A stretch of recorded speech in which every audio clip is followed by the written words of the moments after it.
Dieu agir. Et donc, on ne peut pas contrôler le Dieu de la Bible, n'est-ce pas?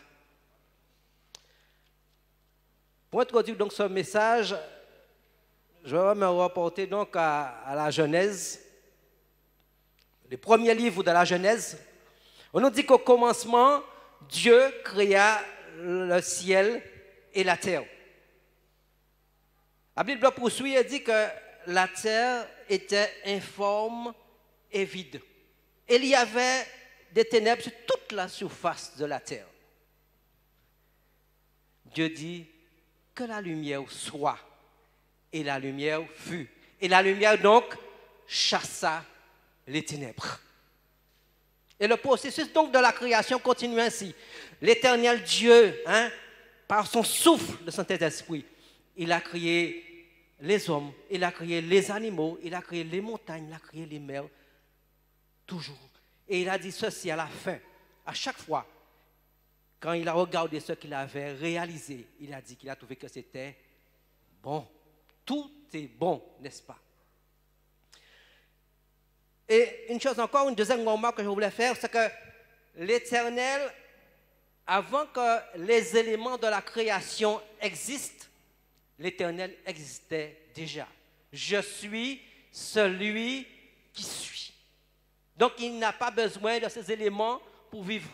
Nous dépendons de l'air, de l'eau, etc. pour vivre des aliments. L'Éternel n'a pas besoin de ces choses-là. Et deuxièmement encore, ce que nous pouvons dire, c'est que l'Éternel lui-même, il a évalué son œuvre. Il a trouvé que c'est bon. Et pensez-vous qu'aujourd'hui encore, l'Éternel a changé? Sur son trône, il réalise des choses, des miracles. Il trouve encore que c'est bon. Même si nous habitons dans une terre corrompue, il trouve que c'est bon. Il n'a pas changé.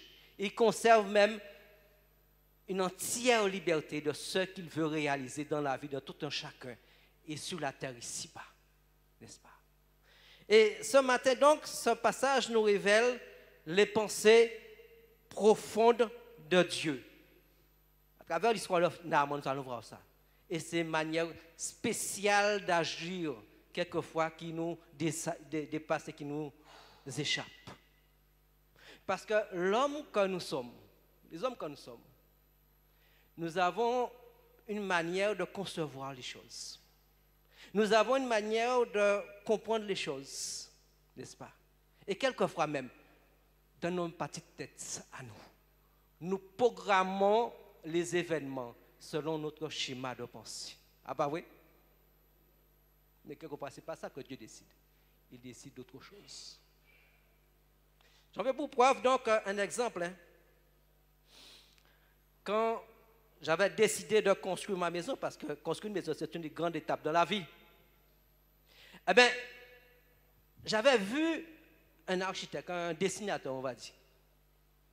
J'avais programmé un dessinateur, j'avais programmé déjà les ouvriers dans ma petite tête. Mais l'Éternel a décidé autrement. Parce qu'au départ, j'avais confié donc cette étape de ma vie, de la vie, dans les mains de Dieu. Je dis à Dieu, donc, prends le contrôle. Et lui-même, il a choisi le dessinateur. Ce n'est pas lui que j'avais choisi. Et je ne me suis pas bagarré pour dire, bon, Seigneur, c'est celui-là que je veux. Il est lui-même qui a choisi. Et pour conclure tout ça, il y a une chose importante qui s'est passée dans la construction de cette maison. C'est que j'avais donc épuisé la somme qui m'était impartie pour construire. Et arrivé à la toiture, bon, je n'avais pas pu construire la toiture. Il y avait des infiltrations d'eau. J'ai prié, j'ai dit, Seigneur, bon, ce que tu as commencé, tu vas terminer aussi. Et un jour, un ami ou charpentier est venu me voir à la maison. Il m'a dit, écoute, j'ai un ouvrier très compétent qui est venu me voir, mais je n'ai pas du travail à lui donner. Si tu veux, je gère la toiture pour toi et tu vas le payer à la journée. Et gloire à Dieu, pour une somme dérisoire, j'ai pu ériger donc ma toiture. Mais là encore, mes amis, je dis, bon voilà, ça c'est le miracle de Dieu. J'avais programmé une chose. Dieu en a décidé une autre. Et je crois que pour tous les détails de la vie, que ce soit pour nos épouses, pour nos époux, que pour le travail qu'on va faire, on choisit. Mais lorsqu'on a dit à Dieu de prendre le contrôle, eh bien, c'est lui qui choisit. Alléluia. Amen. Parce qu'il a dit dans la Bible, hein, et il s'adresse à nous. Il a dit en Ésaïe 55, verset 8, que mes pensées ne sont pas vos pensées et mes voix ne sont pas vos voix. Autant les cieux sont élevés au-dessus de la terre, autant mes pensées sont élevées au-dessus de vos pensées. Ça signifie qu'on ne pourra jamais atteindre les pensées de Dieu. C'est un mystère, c'est caché. Tout ce que nous savons, c'est qu'il nous aime. La distance est illimitée entre la terre et les cieux. Mais il nous aime et il nous garde. Alléluia. Avant toute chose, donc, j'aimerais qu'on place l'histoire dans son contexte. Comprendre l'histoire. Nous avons donc affaire à 5 personnages. Naaman, Élisée, on parlait de Joam, on parlait de Géasi aussi, mais on va parler aussi d'une petite fille. Commençons donc par Naaman. Naaman, on dit dans la Bible qu'il est donc un Syrien. Un homme qui est donc chef de l'armée de Syrie. Un commandant, un homme vaillant, costaud. Un homme qui est donc apprécié par le roi de Syrie.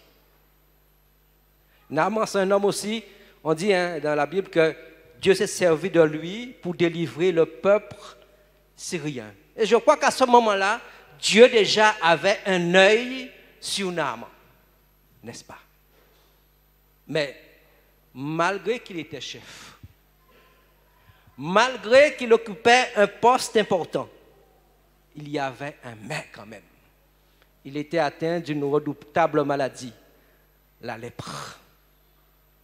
C'est pour vous dire, mes amis, que on peut avoir beaucoup d'argent, on peut occuper une grande place, mais dans la vie ici-bas, il y a toujours un mais, une petite faiblesse. Et l'histoire des actualités nous prouve que tout un chacun, nous avons une petite faiblesse. Naaman donc avait une petite faiblesse.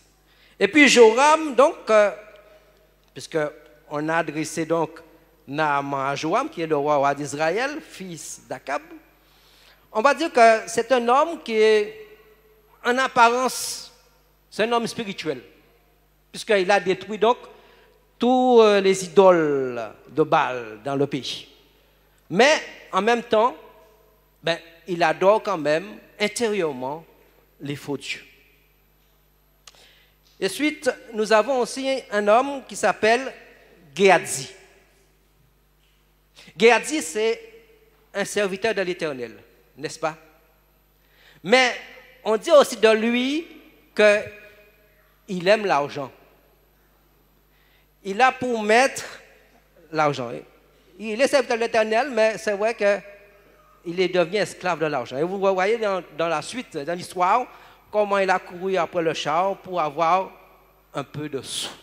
Il avait aussi son maître. Ensuite, nous avons Élisée. Élisée, c'est l'un des prophètes, on dit de lui que c'est lui qui a accompli plus de miracles qu'aucun prophète en Israël. Un homme donc que Dieu a utilisé pour faire des grandes choses. Il a ressuscité des morts, etc. Bien pour la gloire de Dieu. C'était pour montrer au peuple dans leur péché qu'il y a donc une solution à leurs problèmes. C'était les prémices donc de la délivrance. Et que si tu fais confiance à Dieu, eh bien Dieu pourra t'accompagner. Voilà donc la mission que Dieu avait confiée à Élisée. Et puis, enfin, nous avons donc une petite fille. Cette petite fille, donc, elle est âgée de 12 ans.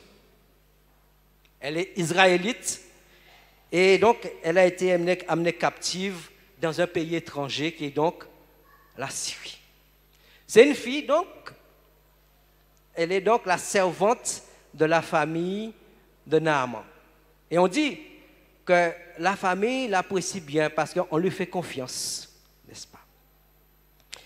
Et c'est pour vous dire ce matin que même si on est étranger dans un pays, mais cela ne nous empêche pas d'apporter aussi nos valeurs spirituelles. Vous comprenez ce que je veux dire? Cette petite fille est très estimée par Pharaon, par Naaman, n'est-ce pas? Parce que ce que Dieu avait déposé là dans son cœur, ce qu'elle avait appris de ses parents, elle les a donc transportés là où elle était. Et peut-être, on va dire comme ça, parce que vous savez qu'on est dans un pays étranger, les gens adorent d'autres dieux, font autre chose, n'est-ce pas? Mais sa foi ne s'est pas laissée altérer, corroder par l'ambiance, le climat ambiant. C'est pour vous dire une chose, mes amis. Alléluia. C'est pour vous dire une chose. Quand vos enfants pour lesquels vous priez vont dans un pays étranger, peut-être qu'il y aura de la pression, comme on dit. Nous allons dire, ouais, c'est ça. Il y a tellement de pression qu'ils ont chuté. Mais Dieu est plus grand que l'environnement. Dieu est capable donc de les relever. Est-ce que vous êtes d'accord avec moi ce matin? Dieu est capable de les relever. Comme je regardais encore une chanson là qui disait que l'image de Christ est gravée dans nos cœurs. Dieu a gravé son image dans le cœur de cet enfant-là. Et peu importe les circonstances, les événements, Dieu est capable encore de le relever. Je pense aussi que, puisque c'est la fête des mamans, je pense aussi que les mamans aussi ont joué le rôle. Ou du moins, si vous ne l'avez pas encore, vous pouvez jouer encore votre rôle auprès de vos enfants. Inculquez-les très tôt, depuis le berceau, les valeurs spirituelles. Que Dieu existe, que Dieu les aime, mais Dieu aussi les châtie. Et ils s'en souviendront quand ils seront grands. Vous êtes d'accord avec moi? Je prends l'exemple, je vous ai déjà dit ça, mais je prends l'exemple dans ma famille. Vous savez que ma femme, quand je l'ai épousée, je n'étais pas dans une église chrétienne, j'étais catholique, voilà. Mais je me rappelle que quand les enfants étaient petits, eh bien, elle rassemblait tous les enfants dans une même chambre. Et aucun enfant n'allait se coucher sans dormir, sans avoir lu une histoire biblique. Et jusqu'à maintenant, mes enfants ont gardé ces valeurs. C'est vrai qu'ils ne sont pas réguliers dans les églises, mais à chaque fois, ils vont visiter une église et ils me disent, papa, c'est Dieu qui a fait ça pour moi. Et gloire à Dieu. Parce que ce que Dieu a commencé, il va le terminer aussi pour vos enfants. Mes enfants, professionnellement, ils ont réussi, quoi. Mais ce n'est pas l'essentiel. C'est que tout le temps, ils me parlent de Dieu et ils vont visiter des églises. Ils sont restés attachés à Dieu. Et là, c'est important. C'est pourquoi je dis donc aux mamans, même si le mari est opposé, prenez vos enfants et inculquez-les les valeurs spirituelles. Amen. Et on dit que donc, l'enfant était donc chez la famille de Naaman. Elle avait 12 ans. Dieu est maître des circonstances. Vous êtes d'accord avec moi?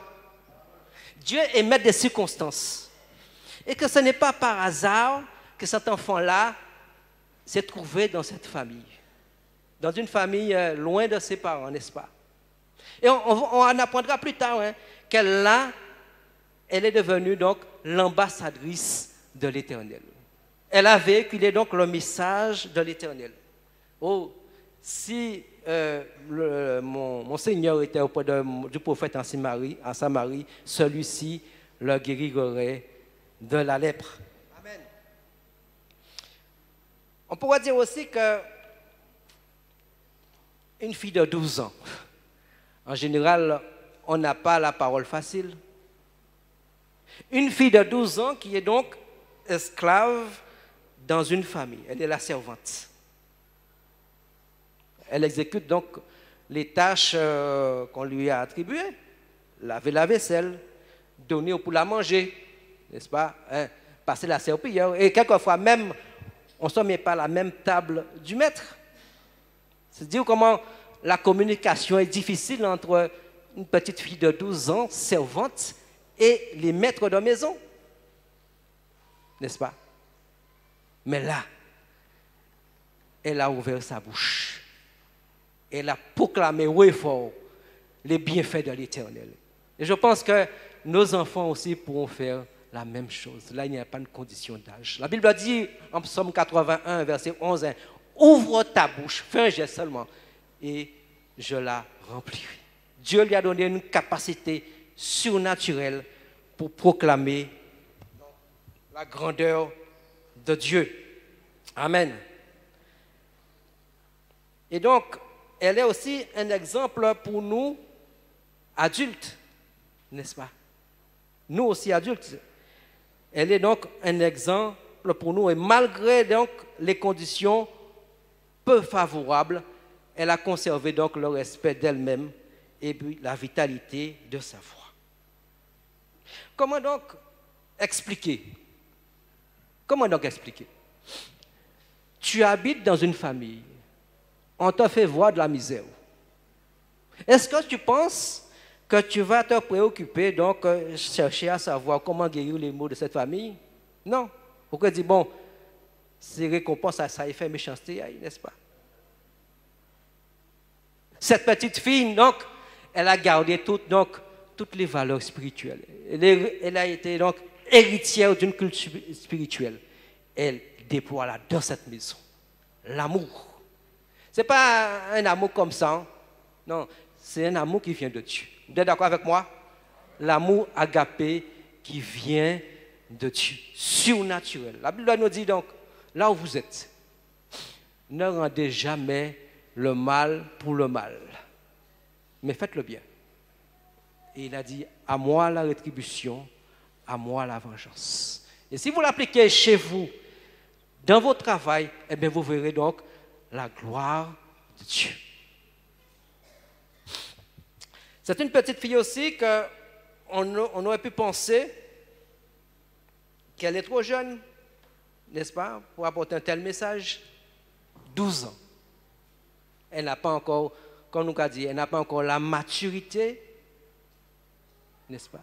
Mais regardez là, Dieu donc l'a choisi pour apporter ce message. C'est pourquoi j'ai dit qu'on ne contrôle pas le Dieu de la Bible. On ne peut pas comprendre ce qu'il est capable de faire. Et donc, Naaman, donc, on nous dit que Naaman donc, a mis en place toute une stratégie pour aller vers le roi d'Israël, ses chars, ses chevaux et ses serviteurs.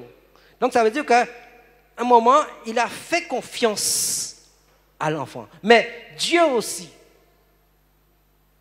a travaillé dans la tête de Naaman.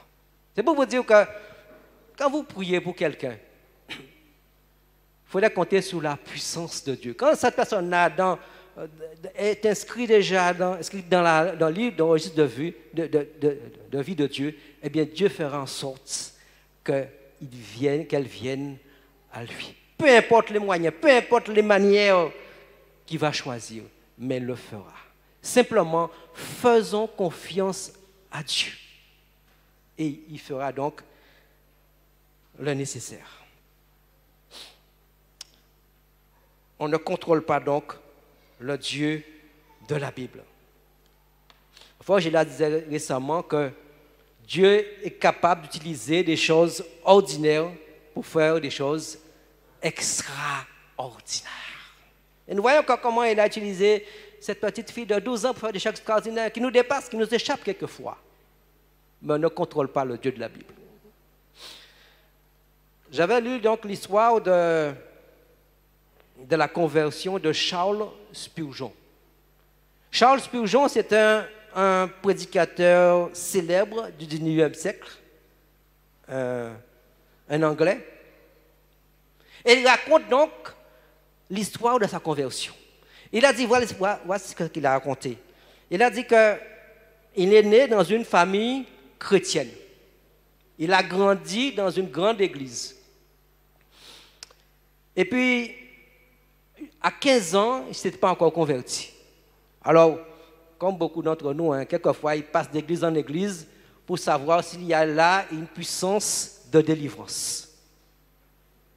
Jusqu'au jour où il allait dans sa grande église, sur la route, il pleuvait à cordes. Il y avait le mauvais temps. Il ne pouvait plus avancer, alors il a trouvé une petite église là, toute petite église, on va dire ça comme ça, minable, misérable. Et c'est là qu'il est entré. Il s'est assis au fond dans la salle. Et comme il y avait encore le mauvais temps, alors on attendait le pasteur, mais le pasteur n'est pas venu. Et donc, il y a un homme au fond, on va dire ça comme ça, un peu ordinaire, un homme peu instruit, n'est-ce pas, qui a commencé à lire un passage de la Bible. Ésaïe 42, 45, 22. Il a dit que tournez-vous vers moi et vous serez sauvés. L'homme a essayé de faire un petit commentaire de ce passage. En mots simples, il a dit, regardez, c'est simple. En parlant de Jésus. Les grumeaux de sang coulaient sur son visage. Il a été crucifié. Il est mort. Il a payé notre dette par son sang à l'Éternel. Il a été enseveli. Regardez, c'est simple.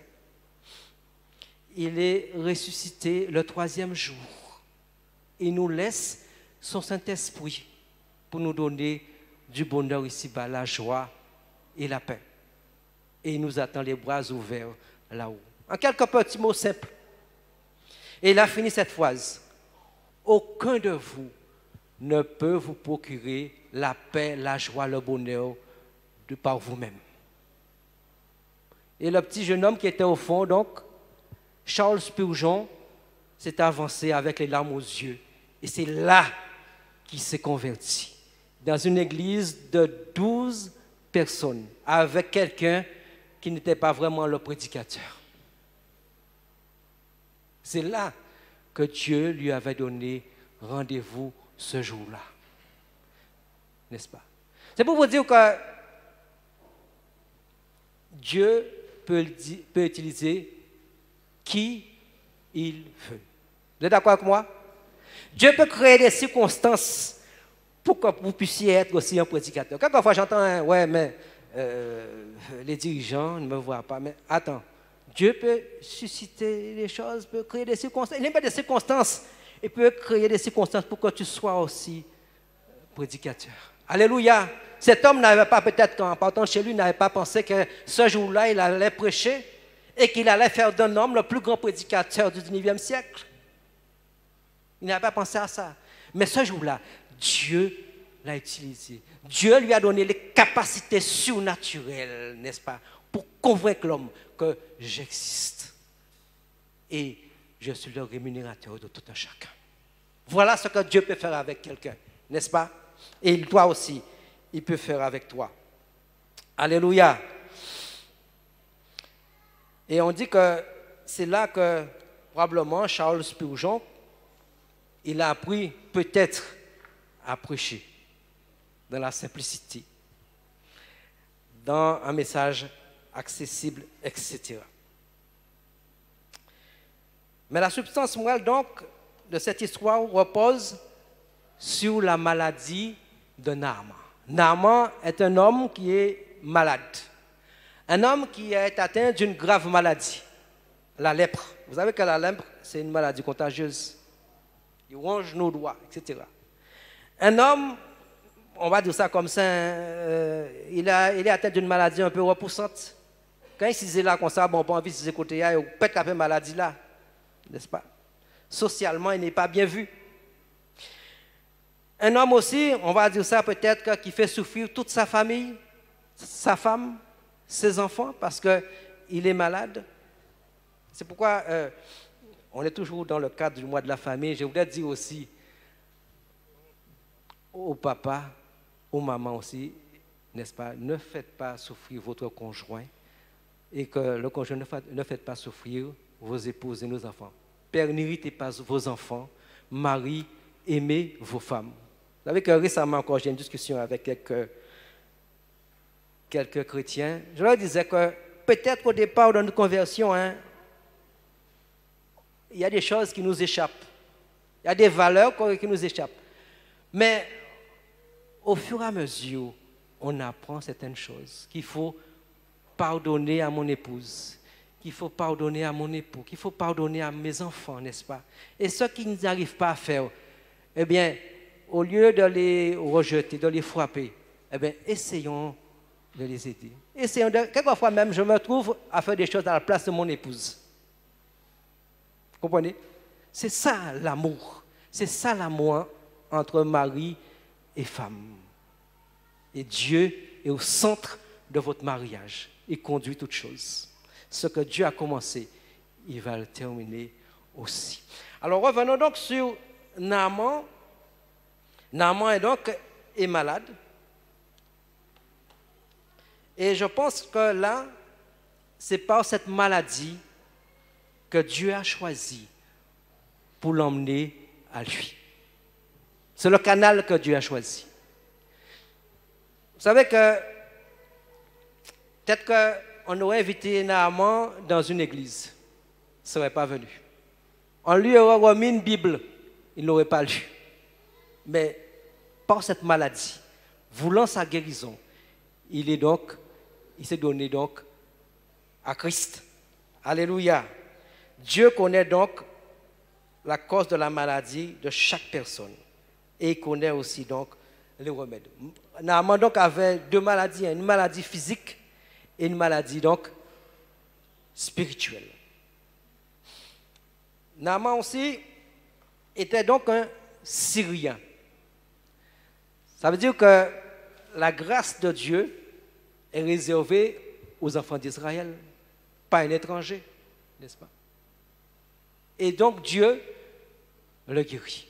C'est pour vous dire que l'Éternel, notre Dieu, ne fait exception de personne. Pas de favoritisme. De son trône, il ne regarde pas la position sociale, il ne regarde pas la richesse, n'est-ce pas?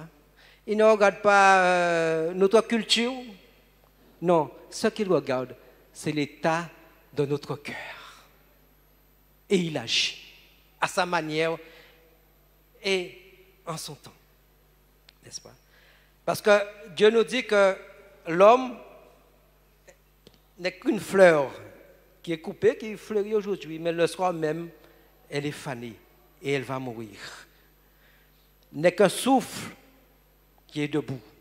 Tous sont péchés et sont privés de la gloire de Dieu. Nous sommes tous victimes de l'universalité du péché. Et Naaman aussi. Dans 1 Samuel, chapitre 16, verset 7, Dieu dit que l'homme regarde à ce qui frappe les yeux. L'homme regarde l'extérieur, n'est-ce pas? La richesse. L'homme regarde à l'éloquence peut-être, à la culture, etc. Mais Dieu de son trône, il ne regarde pas ces choses-là. Il regarde le cœur de l'homme. Parce que ces choses que nous possédons là, n'est-ce pas, sont appelées à disparaître. Hein? Que ce soit la richesse, que ce soit la culture, que ce soit l'éloquence. Regarde ce qui se passe maintenant au niveau présidentiel. Il suffit d'un petit grain de sable dans les rouages et on n'est plus président, on n'est plus ministre. Et quelquefois même, nous aimons appeler les gens par leur titre. Il est chef. Mais qu'est-ce qu'un chef? Aujourd'hui, tu es chef. Demain, tu peux ne pas être chef encore. Dieu regarde uniquement le cœur de l'homme, n'est-ce pas? C'est pourquoi le centre d'intérêt de l'homme diffère de celui de Dieu. Alléluia. L'homme aime magnifier et glorifier l'extérieur. Ces choses n'ont pas d'importance pour Dieu. Et dans ce passage, donc, c'était le souhait de Naaman. Naaman s'est dit, bon, je vais venir avec mes serviteurs, je vais venir avec mon char, je vais venir avec mes cheveux, et là, quand il me verra, eh bien, je vais l'impressionner. N'est-ce pas? Mais regarde ce qui se passe. Élisée le laisse à la porte. Il ne va même pas le recevoir. C'est-à-dire qu'à notre époque, on va dire que cette personne-là manque de civilité. Elle ne connaît pas les règles élémentaires de la politesse. Un homme vient te voir, tu le laisses devant la porte. Et ce que tu as à lui dire, tu envoies ton serviteur lui dire la chose. Lave-toi 7 fois dans le Jourdain et tu seras pur. N'est-ce pas? Et donc, je crois que ce comportement, cette attitude donc d'Élisée, qui paraît un peu étrange, je crois, illustre le caractère de Dieu. Dieu ne s'attache pas à notre extérieur, n'est-ce pas? Et je pense aussi que c'est le travail de sanctification que Dieu veut déjà opérer en Naaman. Parce que n'oublions pas que Dieu a un plan pour Naaman. Et il faut que Naaman comprenne aujourd'hui que Dieu ne s'intéresse pas à sa richesse, à ces choses-là. Mais Dieu s'intéresse uniquement à son cœur, à son désir, à sa foi, uniquement, à son obéissance. Et c'est cela qu'il doit apprendre. Donc, pour le cas spécifique de Naaman, Dieu sait qu'il y a un traitement spécial, parce que Naaman, donc, est un homme orgueilleux. Oh, mais quel homme aussi hors du commun que ce Élisée. On va dire que c'est un homme, donc, qui est courageux, un homme d'autorité. Pour obéir à Dieu, donc, selon ce que Dieu lui a dit, eh bien, il reste chez lui. Ce n'est pas de sa nature, mais il reste chez lui et il envoie quelqu'un dire des choses à Naaman. Et là, le remède donc qu'il propose n'est pas plus glorieux. Parce que Élisée lui dit, bon, va, plonge-toi 7 fois dans le Jourdain et tu seras guéri. Alors là, Naaman dit, trop, c'est trop maintenant. Il devient furieux. Non seulement il ne vient pas me recevoir, il me laisse à la porte, mais maintenant il me dit de plonger 7 fois dans un fleuve. Alors chez moi, il y a 3 fleuves. Damas, Abana et Papa. Il y a des grands fleuves avec des eaux limpides. Pourquoi venir dans ce fleuve breu? Alors, il s'apprêtait donc à faire demi-tour et nous apprendrons après qu'il a été guéri. On ne contrôle pas donc le Dieu de la Bible. Et je crois que maintenant aussi que c'est le même sentiment qui anime beaucoup d'entre nous. Et Satan connaît les ressorts du cœur de l'homme. Quelquefois, il suscite aussi des faux prophètes. Des faux prophètes, n'est-ce pas? Qui, sous l'apparence sympathique de délivrance, n'est-ce pas? Eh bien, nous conduit à adorer les éléments de la création de Dieu au lieu de Dieu. Et Pierre taillé, l'homme en lui-même. Or, nous devrions, le véritable problème consiste à adorer Dieu, à avoir cette relation avec Dieu, non avec sa création. Dieu nous utilise, c'est vrai, pour faire des choses, mais l'adoration devrait revenir à Dieu. Vous êtes d'accord avec moi? Amen. Et donc, Naaman donc avait déjà fait tout au cinéma, comment il serait guéri. Dans sa tête, Dans un schéma de pensée. Il s'avancera vers moi, il s'arrêtera, et puis il va invoquer l'Éternel, son Dieu, et puis il va poser sa main sur la partie donc, atteinte, et je serai guéri. Mais écoutez, on ne dicte pas à l'Éternel comment il va faire quelqu'un. Ce qu'il nous demande seulement, c'est l'obéissance, la foi. Et lui, il va mettre sa machine en marche pour faire le reste. Vous êtes d'accord avec moi ce matin? Ce qu'il nous demande simplement, c'est d'être patient. Et il va réaliser ce qu'il a commencé pour nous. Alléluia. Ce que Dieu nous demande donc n'est pas tellement difficile. Plonge-toi cette fois dans le Jourdain. Ce qu'il nous demande, c'est l'obéissance à sa parole, la foi et la patience. Et lui, il agit. Les choses difficiles, bon, il les a réalisées à la croix. Ah bah oui. Les atrocités, les souffrances, le crachat, c'est lui qui les a subis. Ce qu'il nous demande simplement, c'est de le recevoir carrément. Alors, les choses difficiles, on n'achète pas donc le salut. Naaman voulait acheter le salut. Vous comprenez ce que ça veut dire? Il a pensé que le salut pouvait se vendre. Mais on n'achète pas le salut. C'est par grâce que vous êtes sauvés, au moyen donc de la foi. Et cela ne vient pas de vous. C'est un don gratuit de Dieu. Dieu ne se laisse pas impressionner par la richesse, par beaucoup de choses. Non. Ce qu'il demande simplement, c'est la foi. Croire simplement que tu as la vie éternelle et tu l'auras. Amen. Malheureusement, donc, l'expérience nous a montré que l'homme croit en ce qu'il voit. La Bible dit donc, heureux ceux qui ont cru et qui n'ont pas vu. Le livre de Nombres, chapitre 21, verset 6-2, nous parle d'une histoire. Un homme, vous savez que dans l'histoire de la Bible, le peuple d'Israël, avant d'arriver en Israël, ils étaient sous le joug égyptien, et avant d'arriver en Israël, bon, ils ont erré quelque peu dans le désert. Et donc là, eh ben, ils ont commencé à murmurer contre Dieu, malgré ce qu'ils ont vu, ce que Dieu a réalisé pour eux.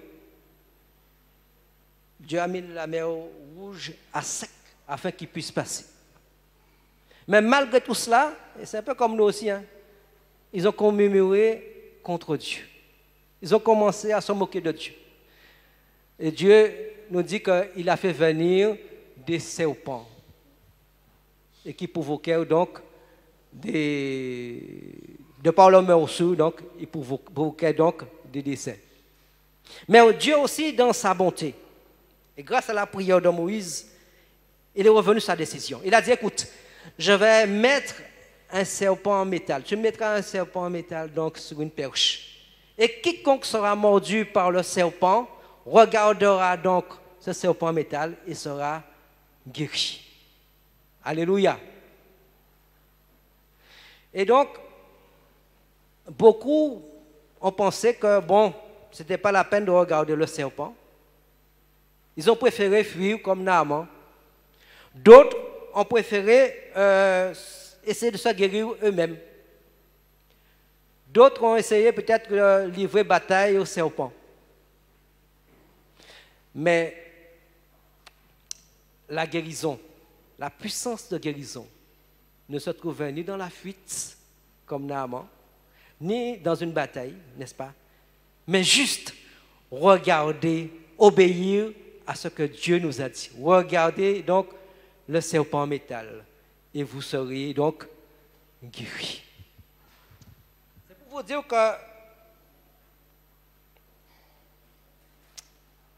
que le salut donc n'était donc ni dans la fuite, ni dans le combat, mais dans la simple obéissance à Dieu. Et vous conviendrez aussi avec moi que la puissance de guérison ne se trouvait pas dans le fleuve du Jourdain. Vous êtes d'accord avec moi? La puissance de guérison ne se trouvait pas dans le bassin de Bethesda. La puissance de guérison ne se trouvait pas dans le réservoir de Siloé. Non. Mais juste une question d'obéissance et de foi. Dieu donc nous met à l'épreuve notre foi par des moyens qu'il juge utiles et qui nous échappent. Ce qu'il nous demande, donc, c'est l'obéissance. Amen. Un jour, l'attention d'un jeune garçon fut attirée par une annonce à la vitrine de magasin. On demande donc un jeune apprenti. Et il se présenta donc. Et quand le patron l'a regardé, le patron a dit, bon, peut-être qu'il ne fera pas l'affaire parce qu'il était tellement petit. Et le patron lui a demandé, mais écoute garçon, qu'est-ce que tu peux faire? Il a dit, je peux faire tout ce qu'on me demande de faire. Et aussitôt sous le champ, le patron l'a embauché. Amen. Si nous pouvons dire la même chose à Dieu, je peux faire tout ce que tu me demandes de faire. Alléluia. Dieu va nous employer aussi. Ce qu'il nous demande donc, c'est l'obéissance et la foi. Alléluia. Et donc, pour terminer ce petit message, nous apprenons donc que Naaman fut guéri. Après quelques réticences, il a hésité. Mais comme Dieu avait un plan pour Naaman, pour sa guérison spirituelle aussi, eh bien, Naaman a eu assez d'humilité pour mettre ses raisonnements à côté. Je ne vais pas me plonger dans ce fleuve boueux, n'est-ce pas? Il a mis tout ça à côté et il s'est avancé, il a obéi à Dieu. C'était donc là le secret de sa guérison. Et nous aussi, nous pouvons être guéris par Dieu aussi, de toutes nos maladies, tous nos problèmes, si nous faisons confiance à Dieu. Il va mettre sa machine en marche. Alléluia. Dieu donc a utilisé un homme, Élisée, qui a exercé donc un don de guérison pour que Naaman puisse être guéri. Et Naaman est devenu donc un croyant. N'est-ce pas? Et la bénédiction donc qu'il a reçue sous forme de santé, n'est-ce pas, l'a conduit à ouvrir son cœur à Dieu et à obtenir la plus grande des bénédictions qui puisse exister, la foi en Dieu, n'est-ce pas, et la vie éternelle. Alléluia. Amen. C'est pour vous dire, mes amis, que Dieu ne dépend pas des méthodes ordinaires. Il peut nous surprendre aussi par des nouveautés. Je sais qu'il n'y a pas de Dieu sur toute la surface de la terre, si ce n'est qu'en Israël. Alléluia. Dieu peut prendre des hommes ordinaires pour faire des grandes choses pour sa gloire. Donc, Dieu peut nous surprendre donc par des nouveautés, témoignant de sa puissance et de sa sagesse. Et dans ces merveilles aussi, que ce soit à l'église, que ce soit dans nos foyers, ce qu'il a choisi pour nous. Vous comprenez? Le travail qu'il a choisi pour nous, l'époux qu'il a choisi pour nous, l'épouse qu'il a choisi pour nous. Admettons que c'est Dieu. Nous devons être d'accord que c'est Dieu qui l'a choisi pour nous. Et reconnaissons donc la main toute puissante de Dieu dans tous ces petits détails. Vous comprenez ce que je veux dire? Dans tous ces petits détails. Reconnaissons donc la main extraordinaire de Dieu, mieux qu'on l'aurait révélé le cours habituel des choses.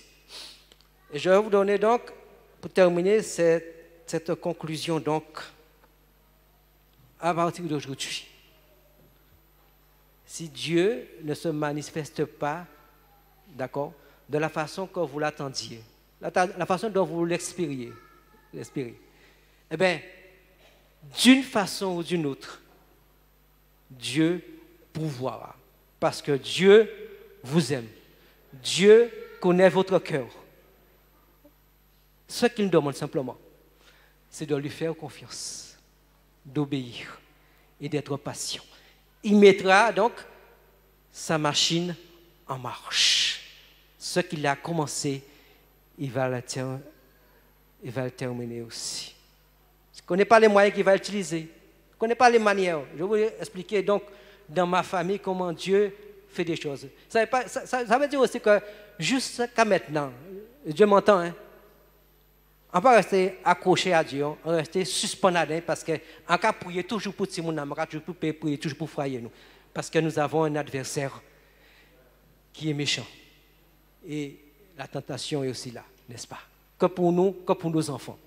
Mais on reste pendant dans bon Dieu parce qu'on dit, bon Dieu, ça a commencé ou qui finit aussi. Je ne connais pas les manières que tu vas employer, je ne connais pas comment tu vas faire, mais je sais que tes promesses sont oui et amen. Et je te fais confiance. Dieu peut faire des choses extraordinaires. Spurgeon a été donc converti, mais grâce à un homme un peu ordinaire. Il peut faire des choses extraordinaires, n'est-ce pas? Ce qu'il nous demande seulement, c'est de mettre nos raisonnements à côté. Qui il va désigner dans cette église? Qui il va désigner pour qui? Quel travail que je vais faire? C'est lui qui va choisir simplement. Alléluia. C'est avec ces quelques mots que je voulais vous laisser en vous disant que faites confiance à Dieu. N'arrêtez jamais de prier pour votre famille, pour vos enfants et montrez aux membres de votre famille que vous les aimez. Non pas que les gens du monde aiment, mais l'amour que Dieu m'a donné. N'est-ce pas? J'aide, je conseille, je remplace, je pardonne, même s'il y a quelquefois un écart de langage. Et je vois la grâce de Dieu dans mon foyer. Alléluia! Que Dieu vous bénisse. Amen. Alléluia. Gloire à Dieu. Gloire à Dieu. Nous bénissons notre frère Yves Mounsami, donc